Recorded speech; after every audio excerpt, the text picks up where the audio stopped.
breadwinner culture. Matagal na natin siyang napag-usapan. Ang mga breadwinners natin matagal na rin mananatiling. And this is the time that we get to tell their stories from their point of view. It's a story about a family, pero pinapakita din natin kung paano pwede magkawat-kawatan at at the same time, mabubulit sila sa journey na ito, trying to recognize the worth of a breadwinner in the family. Maraming salamat kay June. Kasama na rin June, of course, sa nating director ng breadwinner, di ba? Personally, ito na natin yung pagbuhat na naman yung susunod natin from Virgie side.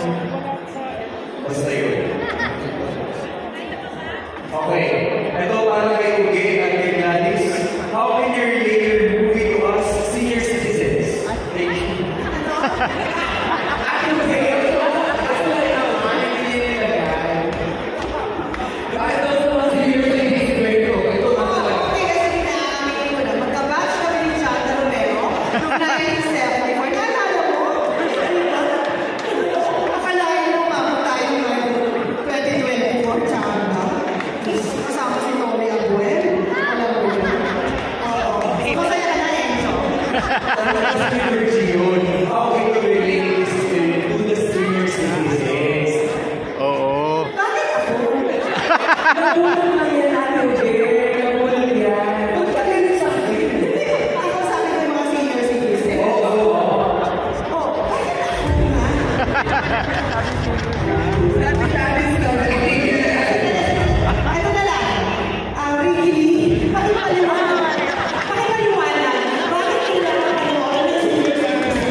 Tama.